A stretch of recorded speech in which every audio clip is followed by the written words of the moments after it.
Okay, तो शुरू करते हैं जहाँ से हमने छोड़ा था इसको। एवीआर में आपने याद रखना है इसकी सारा ग्राफ जो है वो ऑपोजिट होता है। क्यूआरएस भी ऑपोजिट, टी भी ऑपोजिट, पी वेव भी ऑपोजिट। V1 और V2 में आपने याद रखना है क्यूआरएस कॉम्प्लेक्स जो है हमारे पास ऑपोजिट आता है। V3 में कुछ हद तक पॉजिटिव भी हो जाता है और नेगेटिव भी रहता है। अगर V4 की बात करें तो V4 में हमारे पास बाज दफा या तो बहुत ज्यादा पॉजिटिव होता है या तकरीबन बराबर रहता है। V5 हमारे पास हाईली पॉजिटिव होती है। और V6 के बारे में आपने याद रखना है कि इसका जो QRS कॉम्प्लेक्स है ये कम्प्लीटली पॉजिटिव है। यानी कि इसमें देखेंगे आप कि ये जो एक्सिस था, जो जीरो लाइन थी, हमारी Q वेव और हमारी जो होती है S वेव लाइन से नीचे जाती ही नहीं है। ये बातें आपने बच्चों याद रखनी है। लीड टू में एम्पलीट्यूड मैक्सिमम आएगा आपके पास। एवीआर में ऑपोजिट आता है। V1 V2 में QRS कॉम्प्लेक्स ऑपोजिट आता है। आपके पास V4 में जाकर तकरीबन बराबर हो जाती हैं पॉजिटिव और नेगेटिव। और V5 में मैक्सिमम पॉजिटिव अचीव कर लेते हैं आप QRS कॉम्प्लेक्स का। V6 जो है आपके पास टोटली QRS कॉम्प्लेक्स जो है इसमें पॉजिटिव ही होता है। ये सारे पॉइंट्स थे जो आपने याद रखने हैं, लेकिन हर हर लीड की डिटेल में जाने की आपको ज़रूरत नहीं है। हमारा जो कंसर्न था वो टोटल लीड टू के साथ था, जिसमें से हमने रेट भी कैलकुलेट किया, रिदम भी देखा, पीआर इंटरवल भी देखा, क्यूटी इंटरवल भी देखा, एसटी सेगमेंट की शेप भी देखी। ये सारी चीज़ें हमने लीड टू के साथ देखी और हमारे लेवल पर यही मोर देन इनफ है अगर आपको ये सारी चीज़ें आ जाएं। अब हम ये बात डिस्कस करते हैं कि ऐसा क्यों है कि हमारे पास एवीआर में सारी चीजें ऑपोजिट हैं। अगर आप इस डायग्राम को गौर से देखें बच्चों, ये पड़ा हुआ है हमारा लेफ्ट वेंट्रिकल और ये है हमारा एवीआर। जो हमारा मसल डीपोलराइज हो रहा है वो इस डायरेक्शन में हो रहा है। यानी कि इधर मौजूद जो इलेक्ट्रोड है उससे डिपोलराइजेशन वेव अवे जा रही है। और हमने ये बात डिस्कस की थी कि अगर डिपोलराइजेशन वेव इलेक्ट्रोड से ऑपोजिट डायरेक्शन में जाए तो वो हमारे पास नेगेटिव ग्राफ को ड्रॉ करता है। अब क्योंकि एवीआर से हमारा जो इलेक्ट्रिक पोटेंशियल है वो ऑपोजिट जाता है, तो जब हम एवीआर से रिकॉर्ड करते हैं ग्राफ तो उसकी सारी लीड्स जो हैं वो ऑपोजिट हो जाती हैं। उसका पी भी ऑपोजिट, उसका क्यूआरएस भी ऑपोजिट, उसका टी भी ऑपोजिट। एवीआर के केस में ऐसे होता है। अब हम बात करें कि हमारे पास V6 में हर चीज पॉजिटिव कैसे थी। तो V6 आप याद करें हमने मिड एक्सिलरी लाइन में कहीं यहाँ करके लीड लगाई थी और ये लीड सबसे कॉर्नर पे पड़ी है। और सारा का सारा जो पॉजिटिव पोटेंशियल हमारे पास आना था डिपोलराइजेशन वेव में, वो सारा का सारा यानी कि सेल के अंदर पॉजिटिविटी जनरेट हुई और बाहर जो नेगेटिविटी आई वो सारी की सारी टुवर्ड्स दिस इलेक्ट्रोड आई। ये हमने बात की थी कि जब भी पोटेंशियल टुवर्ड्स एन इलेक्ट्रोड आता है तो वो वहां पर पॉजिटिव कर्व को ड्रॉ करता है। अब सिक्स के पास क्योंकि मैक्सिमम पॉजिटिव आता है, जो मैक्सिमम पोटेंशियल आना था वो आता है सिक्स के पास। तो इस वजह से हम ये देखते हैं कि जो हमारी V6 है उसमें जो हमारे पास वेव बनती है QRS कॉम्प्लेक्स, वो कम्प्लीटली किस डायरेक्शन में होती है, अपवर्ड डायरेक्शन, यानी कि पॉजिटिव डिफ्लेक्शन वहां पर हमारा इलेक्ट्रोड शो करता है। अब हम बात करें कि यहाँ पे हमारे पास V1 था, यहाँ पे V2 था और इसी वजह से यहाँ पे QRS कॉम्प्लेक्स जो है हमारे पास नेगेटिव आता है। क्योंकि हमारे जो इम्पल्स है उसने तो इस डायरेक्शन में मूव करना है, V1 और V2 से वो दूर है, इसलिए QRS जो है यहाँ पे हमारे पास नेगेटिव आ जाता है। लिम्ब 1 और लिम्ब 2 में हमारे पास हाँ, लिम टू में हमारे पास मैक्सिमम एम्पलीट्यूड इस वजह से था कि लिम टू भी अगर आप देखें जो लीड टू थी वो भी हमारे पास इस पोर्शन में है और इसी डायरेक्शन में ट्रेवल कर रही है हमारी इम्पल्स भी। तो यहाँ पर जो एम्पलीट्यूड हमें मिलता है वो मैक्सिमम मिलता है। अब आपको पता चल गया कि क्यों एवीआर ऑपोजिट डायरेक्शन की होती है और क्यों जो वी सिक्स है उसमें मैक्सिमम पॉजिटिव हमें डिफ्लेक्शन शो होती है। ये पता चल गई है ना बातें? अगर किसी को समझ नहीं आई तो वो चैट बॉक्स में बता सकता है। ओके, मैं रिवाइज कर देता हूँ, just give me a minute.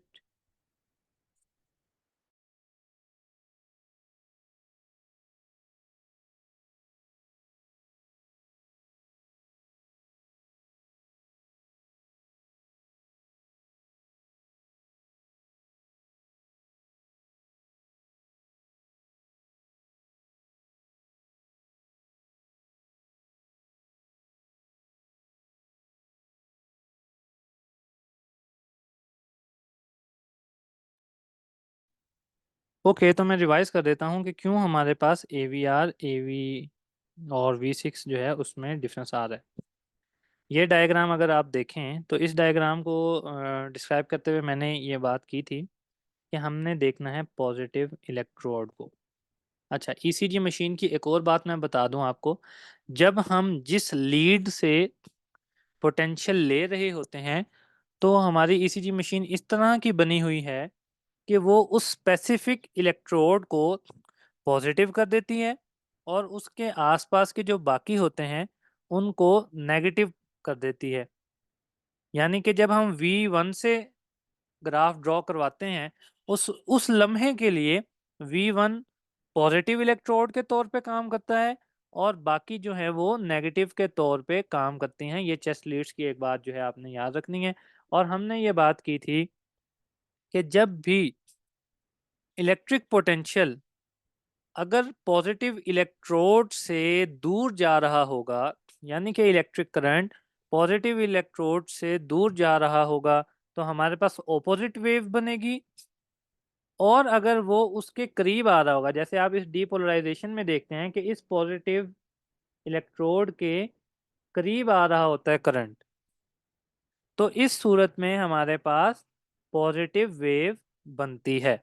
अब इसी चीज को हम अप्लाई करते हैं यहाँ पर। अब देखें ये कि हमने यहाँ पर लगाया हुआ है V1, हम रिकॉर्ड कर रहे हैं V1 का ग्राफ। V1 को हमारी ईसीजी मशीन ने बना दिया पॉजिटिव इलेक्ट्रोड। जो करंट हमारे पास जनरेट हुआ due to electrical activity of the heart वो जा रहा है V1 से दूर। V1 से दूर जाने की वजह से जो V1 ग्राफ बनाएगा वो बनाएगा QRS कॉम्प्लेक्स को ऑपोजिट। इसी तरह एवीआर में बात करें, एवीआर तो फर्दर दूर है। एवीआर से जब हमने लिया तो हमने पहले ही बात की थी दोनों बाकी की जो हमारी लीड्स हैं इनको हम मैक्सिमम रेजिस्टेंस दे देंगे, सिर्फ यूनिपोलर एवीआर एक्टिव होगी। मतलब क्या? मतलब ये पॉजिटिव इलेक्ट्रोड का काम कर रही है और अगर ये सेंस करे कि मेरे पास इलेक्ट्रिक करंट आ रहा है या जा रहा है, तो क्योंकि इम्पल्स ने तो इस डायरेक्शन में मूव करना है, तो इस लिहाज से भी डिपोलराइजेशन कर्व इससे दूर जा रही है। डिपोलराइजेशन के दूर जाने की वजह से यहाँ पर भी हमारे पास ऑपोजिट बनती हैं, P B Q R S B और हमारा टी बी। अब ये क्लियर हुई बात? और यहाँ कहीं हमारे पास होता है V6।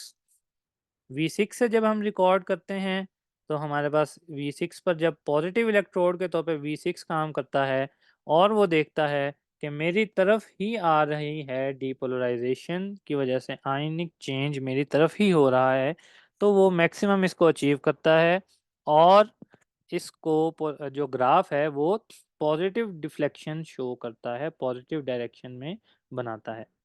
अब आपको ये बात समझ आई है?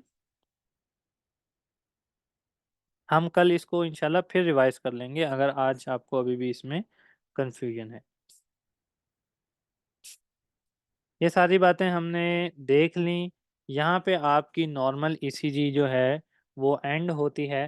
कुछ ईसीजीज हम अब कार्डिक अरिथमियाज में देखेंगे कि किस जो है सेगमेंट की तब्दीली की वजह से हम क्या पता लगा सकते हैं कि हमारा मसला कहाँ पर पड़ा हुआ है, या अगर हमारे पास ईसीजी आई है जिसमें किसी खास सेगमेंट में प्रॉब्लम है तो हम ये डिस्क्राइब कर सकें कि लाजमी हमारे हार्ट के किसी ऐसी जगह पर प्रॉब्लम हुआ है। ये हम ईसीजी आगे देखेंगे। हार्ट ब्लॉक्स की ईसीजी जो है वो भी आगे हम देखेंगे।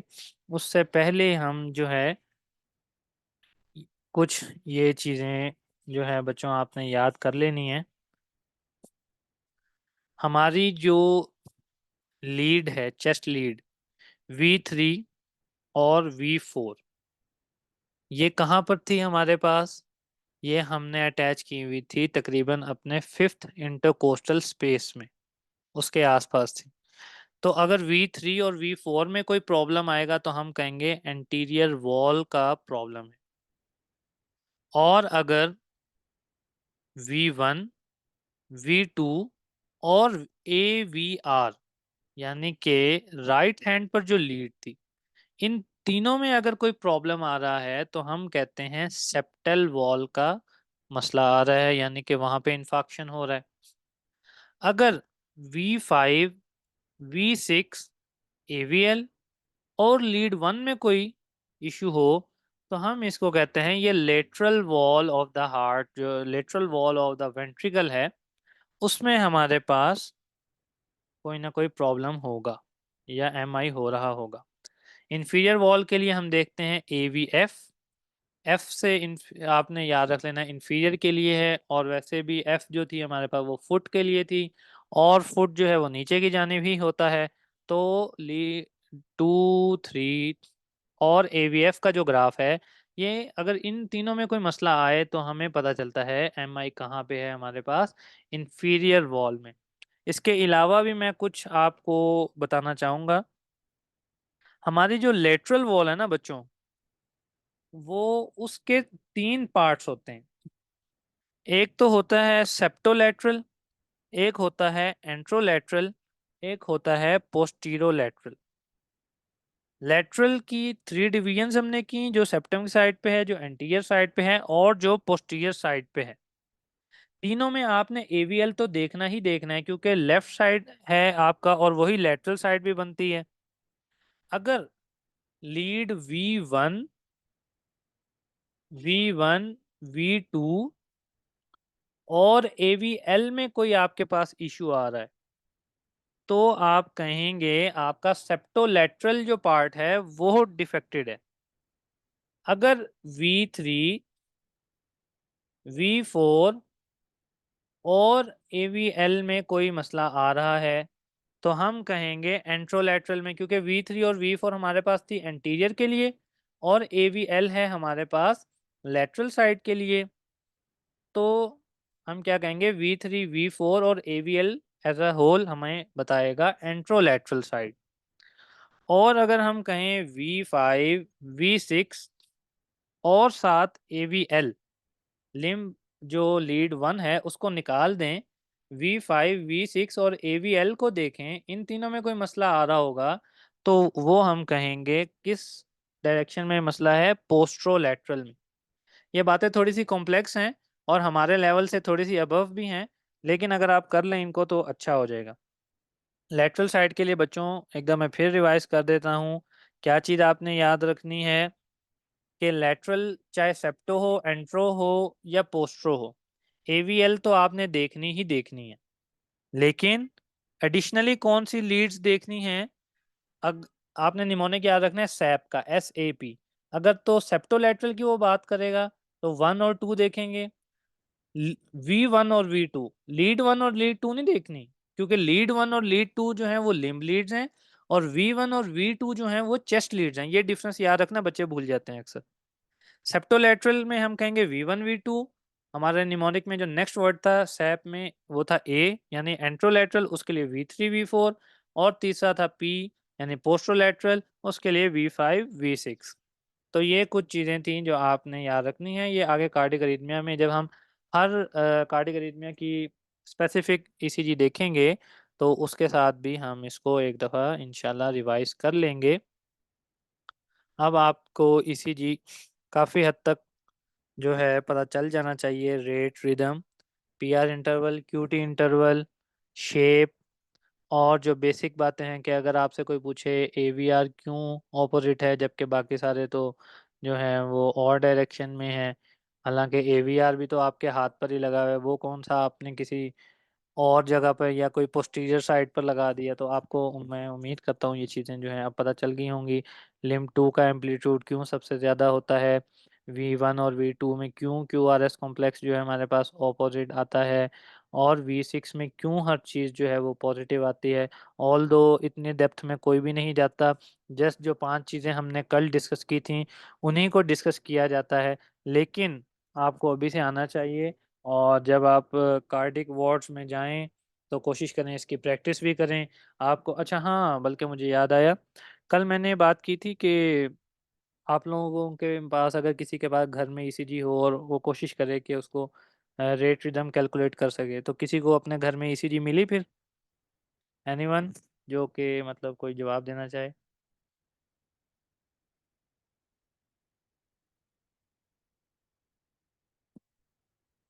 लगता है किसी को भी नहीं मिली। तो फिर अब आप ये कर सकते हैं कि आप जाएं निश्तर कार्डिक वार्ड में जाएं और उन्हें कहें कि भाई हम अपनी ईसीजी करवाना चाहते हैं, क्योंकि मेडिकल स्टूडेंट्स की तो वो वैसे भी फ्री कर देते हैं। तो अपनी अपनी ईसीजी करवाएं और फिर अपना अपना रेट रिदम कैलकुलेट खुद से करें। तो आज के लिए इतना ही। अल्लाह तबारक मुझे समझाने और आपको समझने की तौफीक अता फरमाए। व आखिर दावाना अनिल हम्दुलिल्लाहि रब्बिल आलमीन।